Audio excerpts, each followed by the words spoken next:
दोस्तों नमस्कार, आदाब, सत श्री अकाल। मैं पंकज कुमार, चर्चा विद पंकज पर। दोस्तों अभी महाकुंभ चल रहा है और महाकुंभ पर कहीं ना कहीं जिस पार्टी को राजनीतिक रोटियां सेकनी है वह राजनीतिक रोटियां भी सेक रही है। दोस्तों मिल्कीपुर उत्तर प्रदेश की एक विधानसभा सीट है। उस विधानसभा सीट पर उपचुनाव होना है। 5 फरवरी को वोटिंग होगी और 8 फरवरी को परिणाम आएंगे। दोस्तों यह सीट समाजवादी पार्टी के विधायक अवधेश प्रसाद के सांसद बनने के बाद खाली होती है। अवधेश प्रसाद 2 बार के सांसद, भारतीय जनता पार्टी के प्रत्याशी लल्लू सिंह को हराकर फैजाबाद से सांसद बनकर दोस्तों देश ही नहीं दुनिया के लोगों को चौंका देते हैं कि जिस सीट का भारतीय जनता पार्टी डंका बजाती थी उस सीट पर ही समाजवादी पार्टी जीतकर अपने आप में एक अपना इतिहास बना देती है।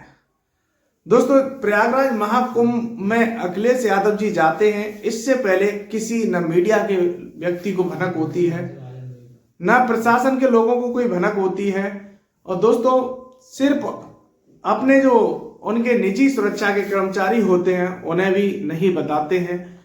अचानक उनका प्रयागराज महाकुंभ में दौरा होता है और दोस्तों ये कहीं ना कहीं बीजेपी के लोगों को भी चौंकाने वाला दौरा होता है।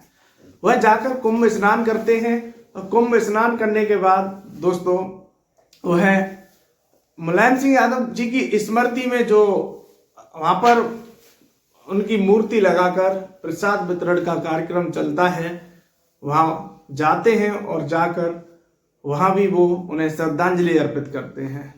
दोस्तों उसके बाद जो मिल्कीपुर विधानसभा में उपचुनाव में एक नारा था विपक्ष के प्रत्याशी का कि वह कुंभ कब जाएंगे, तो दोस्तों कुंभ वह जाकर विपक्ष का जो नारा है उस नारे को कहीं ना कहीं खत्म कर देते हैं।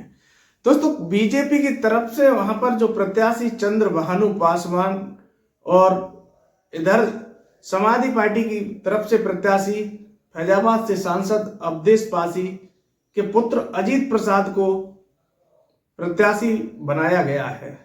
दोस्तों दोनों ही पासी समाज से आते हैं, दलित समाज से आते हैं। ऐसे में एक अपने आप में इंटरेस्टिंग मुद्दा ये भी होता है कि यहाँ से कौन चुनाव जीत सकता है। मगर दोस्तों सबसे बड़ी जो मेन मुद्दा है, मेन भूमिका है, वह तो यह है कि वहाँ के जो भारतीय जनता पार्टी इस सीट को किसी भी प्रकार से गंवाना नहीं चाहती है।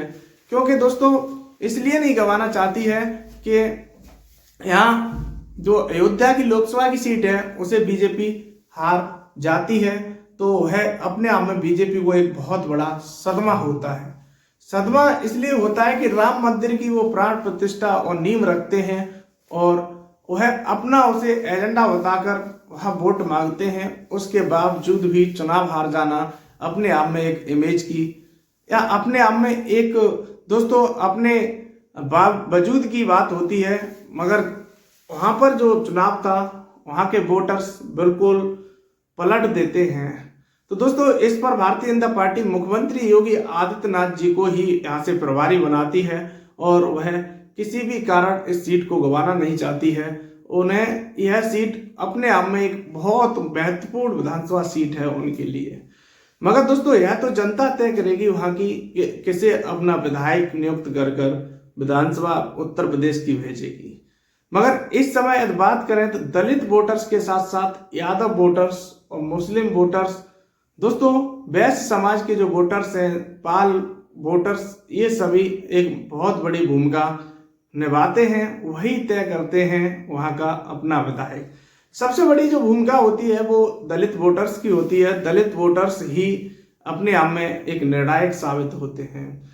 दोस्तों पिछले चुनावों की बात की जाए मिल्कीपुर विधानसभा सीट की, तो मिल्कीपुर विधानसभा सीट पर 2 बार उपचुनाव होता है। दोनों उपचुनाव में समाजवादी पार्टी के प्रत्याशी चुनाव जीतते हैं और जीतकर विधानसभा पहुंचते हैं। भारतीय जनता पार्टी यहाँ पर सिर्फ 2 बार ही अपना कमल खिलाने में सफल रहती है। एक बार दोस्तों 2017 में और एक बार 1991 में। क्योंकि दोस्तों जब से समाजवादी पार्टी सरकार में 1992 में समाजवादी पार्टी का गठन होता है, मुलायम सिंह यादव जी करते हैं, उसके बाद इस विधानसभा सीट पर भारतीय जनता पार्टी को सिर्फ 2017 में यहाँ से भारतीय जनता पार्टी के प्रत्याशी गोरखनाथ बाबा होते हैं। दोस्तों गोरखनाथ चुनाव जीत जाते हैं और 2022 के चुनाव जब यहाँ पर विधानसभा का होता है तो यहाँ से समाजवादी पार्टी के प्रत्याशी अवधेश प्रसाद गोरखनाथ को चुनाव हरा देते हैं। दोस्तों जब उन्हें समाजवादी पार्टी लोकसभा का प्रत्याशी बना देती है बीजेपी के सांसद लल्लू सिंह के सामने, तो दोस्तों वह लोकसभा चुनाव जीत जाते हैं। तो ऐसे में यह सीट खाली हो जाती है।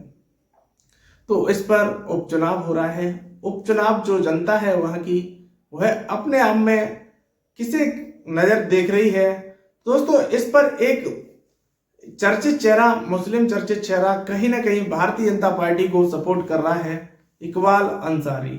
इकबाल अंसारी का नाम दोस्तों बाबरी मस्जिद से जुड़ा हुआ है, अपने आप में चर्चा में है और वह भारतीय जनता पार्टी को सपोर्ट करने की जो उनका स्टेटमेंट जब वायरल होता है तो लोगों चर्चा का विषय बन जाता है। लोग कहते हैं कि एक मुस्लिम नेता ही जो भारतीय जनता पार्टी को सपोर्ट और सहयोग कर रहा है वह अपने आप में दोस्तों एक चौंकाने वाला बयान होता है और चौंकाने वाला लोगों को लगता भी इसलिए ही है कि मुस्लिम नेता जो बाबरी मस्जिद का पक्षधर होता है वह बीजेपी को कैसे सपोर्ट कर सकता है।